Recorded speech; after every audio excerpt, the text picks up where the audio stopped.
अस्सलाम वालेकुम friends, welcome to my YouTube channel the aspire education. मैं हूं सालिक इकबाल और आज हम बात करेंगे HTML के कुछ न्यू टैग्स के बारे में। आज का हमारा क्लास है फॉर्म्स के ऊपर। आज का क्लास भी फॉर्म के ऊपर होगा और इंशाल्लाह नेक्स्ट क्लास भी हम फॉर्म के ऊपर भी कुछ ज़्यादा टैग्स के बारे में पढ़ेंगे। स्टार्ट करने से पहले अगर आपने अभी तक मेरा यूट्यूब चैनल सब्सक्राइब नहीं किया तो प्लीज़ सब्सक्राइब करें, लाइक करें, कमेंट करें और बेल आइकन को प्रेस करना तो बिल्कुल भी ना भूलें। चलते हैं हमारी आउटलाइन की तरफ।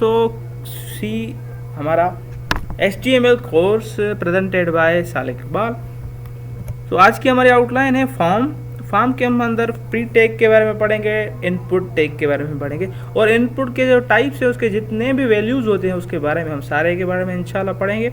और अगर हमारे कुछ वैल्यूज़ कुछ बाद में बचे भी तो हम इंशाल्लाह नेक्स्ट क्लास में उसको कंप्लीट कर देंगे। और उसके साथ साथ हमारे HTML5 में अंदर फॉर्म के अंदर कुछ ज़्यादा टैग्स भी आ चुके हैं, like field set, label, legend, उसके बारे में हम इंशाल्लाह नेक्स्ट क्लास में पढ़ेंगे। आज का जो क्लास का आउटलाइन है वो सिंपल यही है कि हम इनपुट टैग के बारे में पढ़ेंगे, उसके अंदर जो जितने भी एट्रीब्यूट्स होते हैं उसके बारे में पढ़ेंगे और टेक्स्ट एरिया के बारे में पढ़ेंगे, बटन के बारे में पढ़ेंगे। हम रिक्वायरमेंट जो उसका एट्रीब्यूट है हमारे इनपुट का उसके बारे में, title, place holder, disable, max length और वैल्यू के बारे में भी पढ़ेंगे। शुरू करते हैं। एडोब ड्रीमवेयर में चलते हैं। तो मैं यहाँ पे आपको एक काम करते हैं, मैं यहाँ पे पहले एक हेडिंग देता हूँ H3 देके। यहाँ पे मैं लिखता हूँ फॉर्म, मैं इसको कर देता हूँ रन।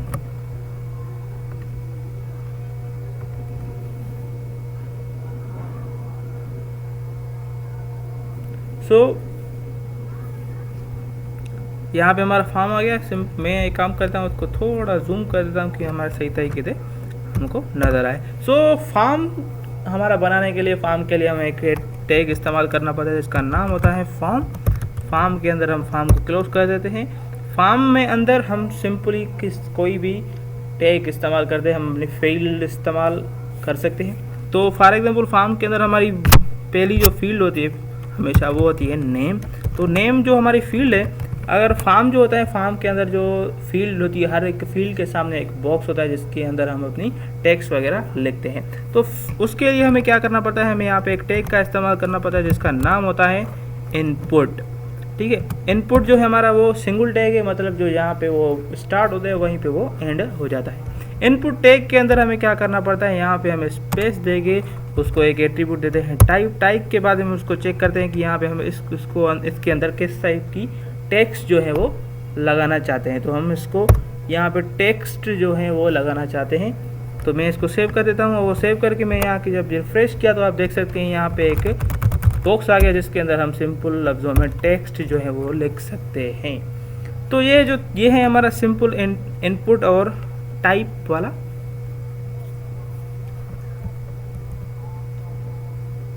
उसके बाद हम चलते हैं कि हम टाइप टेक्स्ट जो है उसके अंदर हम कितने भी चाहें तो फील्ड्स बना सकते हैं। फॉर एग्जांपल नेम था, फादर नेम, कास्ट, हम इससे और ज़्यादा कितने भी टेक्स्ट जो है वो इस्तेमाल कर सकते हैं। आप फॉर्म में कंप्लीट बना नहीं रहा हूँ, मैंने सिर्फ आपको समझाना है कि आप कितने यहाँ पे टाइप के जो वैल्यू है वो इस्तेमाल कर सकते हैं। सिंपली एक टेक्स्ट है, उसके बाद एक नंबर होता है। नंबर में एक फील्ड बना देता हूँ। फॉर एग्जांपल यहाँ पे एज की नहीं, यहाँ पे मैं बना देता हूँ कॉन्टेक्ट की।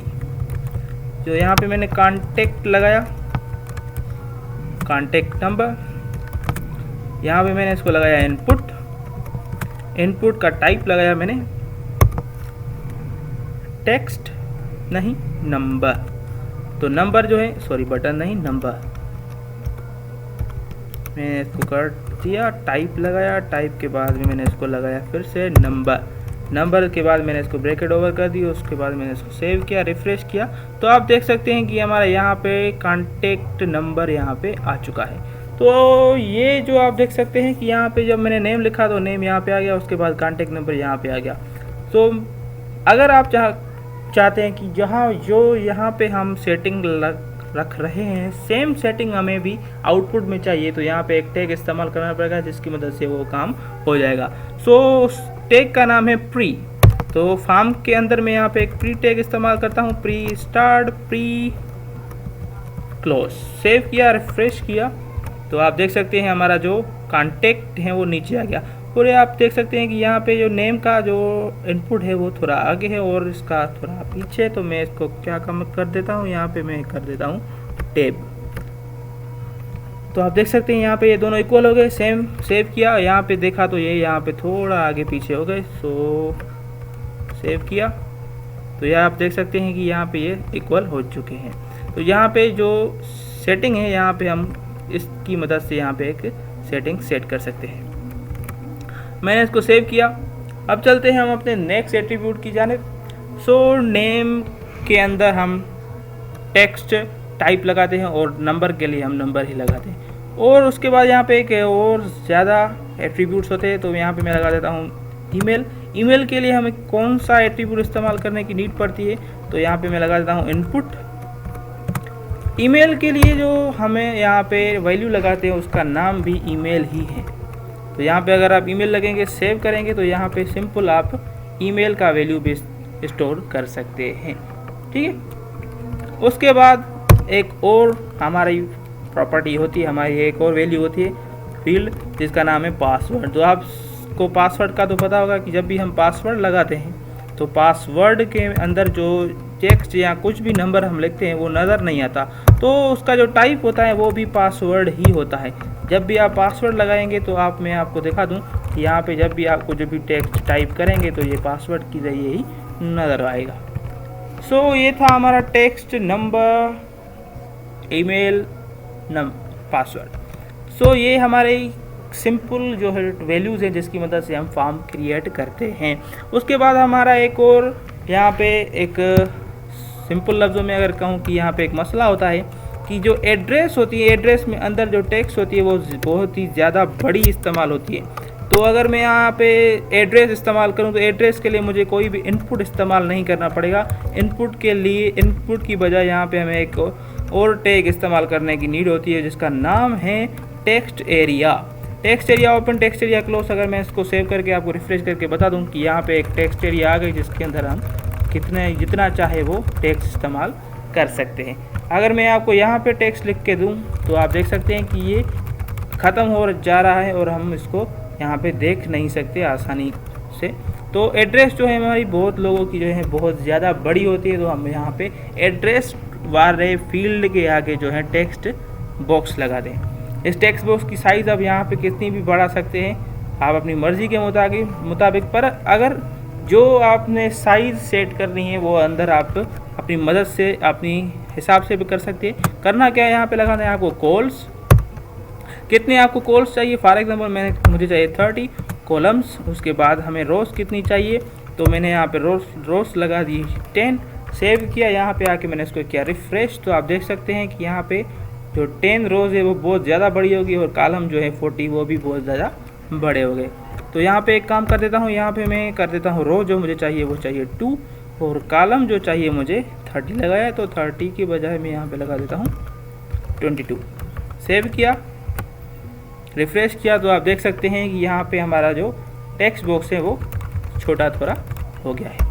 सो थोड़ा बड़ा कर देते हैं, तो मैं इसको 22 के बजाय 21 कर देता हूँ, तो ये कम हो गया। तो ये यहाँ पे आपको 22 ही मैं वापस कर देता हूँ। तो सिंपली अब आप टेक्स्ट एरिया इस्तेमाल कर सकते हैं अपनी एड्रेस फील्ड के तरफ। यहाँ कभी कभी हमें एक फॉर्म के अंदर कुछ मैसेज लिखवाना या नोट लिखवाना पड़ता है, तो उस जगह पे भी हम एक टेक्स्ट एरिया जो हमारा टैग है वो इस्तेमाल कर सकते हैं। तो चलते हैं, मैं थोड़ा इसको जूम आउट कर दूँ, आगे चलते हैं। फॉर्म के अंदर और बहुत ज़्यादा हमारे और भी टाइप्स हैं। तो जब भी हम जेंडर इस्तेमाल करते हैं, फॉर एग्जांपल हमें जेंडर इस्तेमाल करना है, तो जेंडर के अंदर जो हमारे वैल्यूज़ होते हैं वो हमारे थोड़े डिफरेंट होते हैं। फॉर एग्जांपल मुझे लगाना है मेल और फीमेल। तो जो मेल और फीमेल का जो टाइप होता है वो होता है रेडियो। कैसे होता है मैं आपको पहले करके दिखा दूं, उसके बाद में आपको।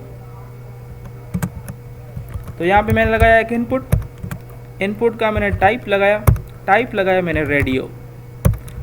अब मैं रेडियो का काम आपको दिखा देता हूँ। पहले मैं फीमेल को भी ये वाली चीज़ दे दूँ, इनपुट टाइप रेडियो। सेव किया, रिफ्रेश किया तो आप देख सकते हैं कि यहाँ पे हमारा जो रेडियो जो है वो आ चुका है। ये जब भी हम इस्तेमाल करते हैं तो यहाँ पे ये रेडियो इस्तेमाल होता है जब भी हम जेंडर वाला फील्ड जो है वो क्रिएट करते हैं। जेंडर के अलावा बहुत फील्ड्स के ऊपर भी इस्तेमाल होता है, पर मोस्टली जो है जेंडर के ऊपर इस्तेमाल होता है। और यहाँ पे एक और इशू है कि यहाँ पे जब भी हम किसी एक को क्लिक कर दें तो दूसरा क्लिक हो जाता है, मतलब एक साथ दो भी क्लिक हो जाते हैं। यहाँ पे हम चाहते हैं कि जब भी मैं एक को क्लिक करूँ तो दूसरा जो है हमारा वो क्लिक ना हो, सिलेक्ट ना हो। तो उसके लिए हमें यहाँ पे क्या करना पड़ेगा, यहाँ पे एक एट्रीब्यूट इस्तेमाल करना पड़ेगा जिसका नाम है नेम। ठीक है, करना क्या पड़ेगा, यहाँ पे नेम एट्रीब्यूट इस्तेमाल करेगा। नेम को आपको कोई भी वैल्यू देना है। फॉर एग्जांपल मैंने नेम को दिया वैल्यू ए। और क्या काम करना है, यहाँ पे आपको एक नेम का एट्रीब्यूट लगाना है, उसके बाद आपको उसको नेम देना है, कोई भी सेम नेम जो आपने दूसरे वाले रेडियो को दिया हो। तो मैं यहाँ पे इसको भी नेम ए देता हूँ, उसको भी नेम ए देता हूँ। उसका काम क्या होगा कि जब भी किसी एक पे क्लिक होगा तो वो एक ही सिलेक्ट होगा। तो आप देख सकते हैं मैंने यहाँ पे क्लिक किया तो ये सिलेक्ट हो गया, जब मैंने यहाँ पे सिलेक्ट किया तो वो वाली सिलेक्शन ख़त्म हो गई और यहाँ पे सिलेक्शन आ गई। तो सिंपली आप यहाँ पे जेंडर टैग की पे जो फील्ड्स हैं उस पर रेडियो इस्तेमाल कर सकते हैं। देन चलते हैं अपनी आगे। उसके बाद हमारा जो टैग है, जो हमारा वैल्यू है इनपुट का, वो और भी अच्छा है। कभी कभी हमें नीड पड़ती है कि हम अपना फाइल इंसर्ट कराएं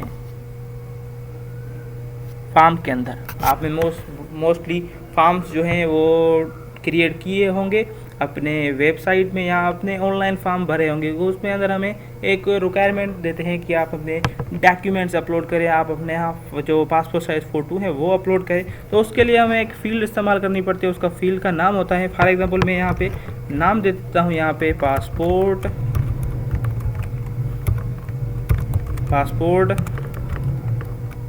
साइज़ फ़ोटो।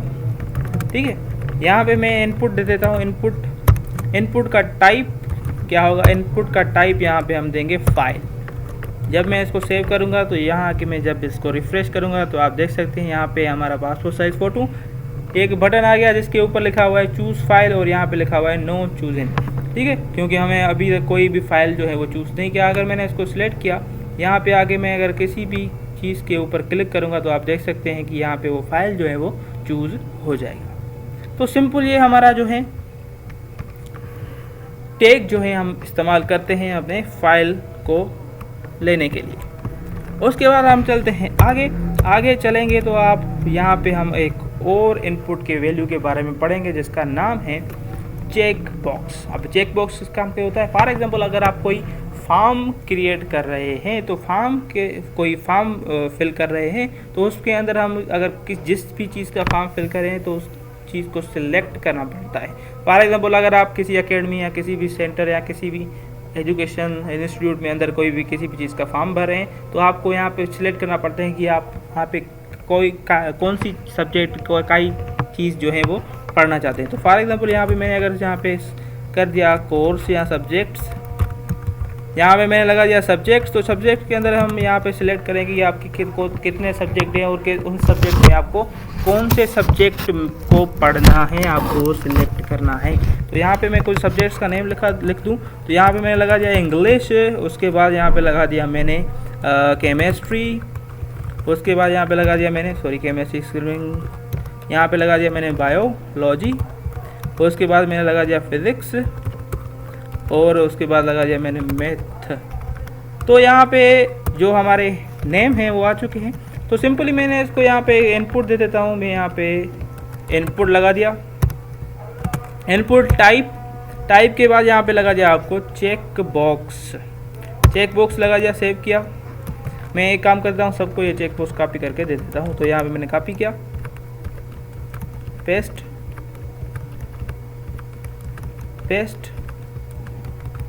सो सेव करके मैंने जब इसको रिफ्रेश किया तो आप देख सकते हैं कि यहाँ पे हमारा चेक बॉक्स वो जो है आ चुका है। तो यहाँ पे हम कितने भी जो चेक बॉक्स है उसको टिक कर सकते हैं। यहाँ पे आप देख सकते हैं कि यहाँ पे कुछ मिसअंडरस्टैंडिंग, यहाँ हमारी जो वैल्यूज़ हैं वो थोड़े ऊपर नीचे आ चुके हैं। तो मैं काम कर देता हूँ, इंग्लिश को थोड़ा पीछे कर देता हूँ, केमिस्ट्री के चेक बॉक्स को थोड़ा आगे कर देता हूँ। सेव किया, रिफ्रेश किया, तो यहाँ पे फिर से इंग्लिश।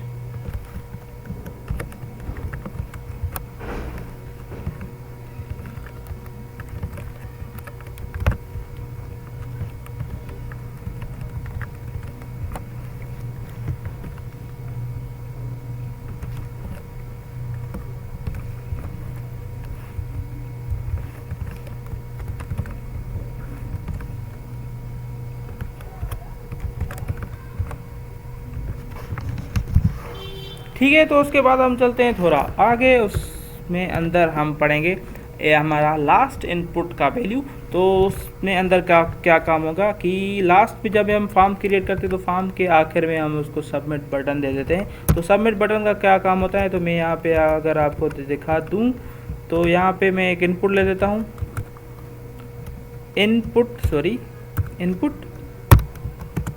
इनपुट टाइप में यहाँ पे लगा देता हूँ सबमिट के बाद में यहाँ पे मैं आपको फिर इसको बटन का साइज़ दिखा दूँ। यहाँ पे आप देख सकते हैं कि यहाँ पे एक सबमिट नाम का एक बटन आ गया है। ठीक है, अगर आप इस सबमिट बटन को नाम जो है, इसका जो नाम है उसको आप चेंज करना चाहते हैं तो क्या करना पड़ेगा आपको, यहाँ पे एक एट्रीब्यूट इस्तेमाल करना पड़ेगा, वैल्यू में अंदर आप जो भी लिखेंगे नाम वो हमारे बटन को जो है वो मिल जाएगा। तो सिंपल मैं यहाँ पे लिख देता हूँ सेंड, सेव किया, तो यहाँ पे आके मैंने रिफ्रेश किया तो आप देख सकते हैं बटन का नाम जो है वो हमारा चेंज हो चुका है। तो सिंपल ये हमारा जो इनपुट के जो टाइप्स थे वो सिंपल यही थे। उसके बाद हम चलते हैं कि यहाँ पे अगर हम चाहें तो इनपुट की जगह पे एक और चीज़ इस्तेमाल कर सकते हैं, उसका नाम है बटन। ठीक है, हम डायरेक्टली बटन भी इस्तेमाल कर सकते हैं, button start, button open, button close. अब बटन के अंदर हम जो भी नाम लिखेंगे वो हमारा बटन के ऊपर आ जाएगा। फॉर एग्जांपल मैंने यहाँ पे बटन के ऊपर लिखा सेंट, सेव किया, यहाँ पे आप देख सकते हैं कि हमारा बटन आ गया सेंट के नाम से। तो सिंपल हम बटन भी इस्तेमाल कर सकते हैं और इनपुट के अंदर सबमिट भी यूज़ कर सकते हैं। दोनों का थोड़ा काम में डिफरेंस होता है, इंशाल्लाह आपको वो मैं नेक्स्ट क्लास में बता दूंगा। ये हमारे इनपुट के जो टाइप्स हैं वो टोटली आ चुके हैं और हम देखते हैं आउटलाइन की, आउटलाइन में अंदर हमारी बाकी कुछ चीज़ें क्या रही है। तो ये आज हम form, pre, input, type, text area, button बढ़ चुके। अब पढ़ते हैं हम requirement, title, place holder, disable, max length और वैल्यू के बारे में। तो ये भी हमारा सिंपल है, वैल्यू तो हम पढ़ चुके हैं। तो वैल्यू का काम क्या होता है कि हम बटन को इनपुट के बटन को कोई भी नेम देना चाहें तो हम वैल्यू इस्तेमाल कर सकते हैं। अब टाइटल का क्या काम होता है कि टाइटल की मदद से हम अपने कौन से भी इनपुट को जो है टाइटल देते हैं। तो मैं आपको कर दूं, फॉर एग्जांपल मैंने यहाँ पे टाइटल इस्तेमाल किया, टाइटल के अंदर मैंने लिखा इंटर नेम, सेव किया, रिफ्रेश किया, तो आप देख सकते हैं मैं यहाँ पे ईमेल के ऊपर खड़ा हूँ तो कुछ नहीं आ रहा, पर अगर मैं नेम के ऊपर आया तो आप देख सकते हैं कि यहाँ पे एक टाइटल आ गया कि इंटर नेम। टाइटल का काम क्या होता है कि जब भी आप अगर फील्ड इस्तेमाल नहीं भी करते हैं तो अगर कोई भी अगर आपकी बॉक्स के ऊपर खड़ा होगा तो यहाँ पे उसको भरेगा, कहेगा कि इंटर नेम। टाइटल का काम सिंपल यही ही होता है। ठीक है, उसके बाद हो हमारा प्लेस होल्डर। प्लेस होल्डर का क्या काम होता है कि प्लेस होल्डर की मदद से हम किसी भी बॉक्स को एक प्लेस होल्डर दे देते हैं। फॉर एग्जांपल आपने काफ़ी जगहों पे देखा होगा, फॉर एग्जांपल अगर मैं फेसबुक का नाम भी दे दूं तो फेसबुक के अंदर आप जो है यहाँ पे आप अपनी ईमेल और पासवर्ड लगाते हैं तो उस बॉक्स के अंदर ऑलरेडी यहाँ वहाँ पे लिखा हुआ होता है कि प्लीज़ इंटर ईमेल एड्रेस या प्लीज़ इंटर पासवर्ड। तो वो जो होता है वो डायरेक्टली क्यों लिखा होता है, वो हमारे प्लेस होल्डर की मदद से ही लिखा हुआ होता है। तो फॉर एग्जांपल मैंने यहाँ पे ईमेल के ऊपर लगा दिया, आप किसी भी टाइप पे लगा सकते हैं। मैं यहाँ पे ईमेल को लगा देता हूँ, तो प्लेस होल्डर लगाया, मैं यहाँ पे लगाया enter your email address, save किया, यहाँ पे आके मैंने जब इसको किया रिफ्रेश तो आप देख सकते हैं यहाँ पे प्लेस होल्डर में अंदर आ गया एंटर यूर नेम। तो ये था सिंपल हमारा प्लेस होल्डर। उसके बाद चलते हैं रिक्वायरमेंट और डिसेबल का क्या काम होता है। रिक्वायरमेंट और डिसेबल का ये काम होता है कि जब भी आप फॉर्म बनाते हैं तो वहाँ पे एक रिक्वायरमेंट लगाते हैं कि एक फील्ड के ऊपर ये आपकी रिक्वायरमेंट है। फॉर एग्जांपल अगर मैं यहाँ पे लगा दिया पासवर्ड को मैंने यहाँ पे लिखा दिया रिक्वायर्ड, ठीक है, required is equal to required. तो यहाँ पे मैंने इसको जब सेव किया, अगर मैं यहाँ पे फॉर्म फिल करता हूँ, मैंने यहाँ पे कोई नेम लगाया, कोई भी नंबर लगाया, फॉर एग्जांपल मैंने यहाँ पे कोई भी ईमेल लगाई, एड्रेस लगाया, मैंने मेल टिक किया, मैं फ़ाइल कोई भी चूज़ नहीं करता हूँ, मैं यहाँ पे कोई भी फॉर्म चूज़ करता हूँ, मैंने यहाँ पे लगा दिया सेंड। तो जब भी मैंने सेंड लगाया ये यहाँ पे मुझे कह रहा है कि please include at in the email address. तो जो मैं आपको बता दूँ कि ईमेल का जो टाइप है हम ईमेल इसी के लिए ही लगाते हैं कि उसमें अंदर जो @gmail बिल्कुल रिक्वायरमेंट होता है। तो मैंने यहाँ पे ये Gmail लगाया, मैंने इसको किया सेंड। तो आप देख सकते हैं कि कह रहा है कि please fill out this field. Requirement का काम यही होता है कि जब तक आप रिक्वायर्ड अगर किसी को लगा देते हैं कि जब तक वो फॉर्म जो फील्ड है वो फिल नहीं करते तब तक आपकी जो फॉर्म है वो सबमिट नहीं होता।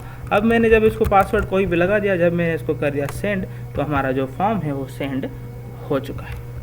तो ये था हमारा सिंपल रिक्वायरमेंट का काम। उसके बाद है डिसेबल। तो डिसेबल का काम क्या होता है कि फॉर एग्जांपल अगर आपने कोई फॉर्म वेबसाइट में बना दिया है और आप यहाँ पे किसी एक फील्ड को आप बंद करना चाहते हैं तो आप कर सकते हैं। तो अगर मैं यहाँ पे ईमेल को बंद कर दूँ तो यहाँ पे मैंने लगा दिया disable is equal to disable, save किया, रिफ्रेश किया, तो आप देख सकते हैं कि हमारा ईमेल का जो कलर है वो चेंज हो गया है। अगर आप इसको क्लिक करेंगे तो यहाँ पे आप कुछ भी लिख नहीं सकते, ये आपका जो है वो डिसेबल हो चुका है। ओके, उसके बाद है हमारा लास्ट जो है हमारा मैक्स लेंथ। तो मैक्स लेंथ का क्या काम होता है कि अगर आप यहाँ पे एक मैक्स लेंथ लगा देते हैं और यहाँ पे आप लगाते हैं 11 या 12, तो आप जो नंबर हैं इसमें अंदर आप 11 से ज़्यादा नहीं लिख सकते। ठीक है, तो ये था हमारा आज का क्लास फॉर्म का, और इंशाल्लाह हम नेक्स्ट क्लास में भी फॉर्म के बारे में पढ़ेंगे। सो फॉर्म में अंदर और भी कुछ ज़्यादा हमारा अवेलेबल है। सो इंशाल्लाह नेक्स्ट क्लास में हम इसके ऊपर और भी ज़्यादा काम करेंगे। तो आज के लिए इतना ही। सो अगर आपने अभी तक मेरा यूट्यूब चैनल सब्सक्राइब नहीं किया तो प्लीज़ सब्सक्राइब करें, लाइक करें, कमेंट करें और बेल आइकन को प्रेस करना तो बिल्कुल भी ना भूलें। चलते हैं, अल्लाह हाफिज़, मिलते हैं नेक्स्ट क्लास में।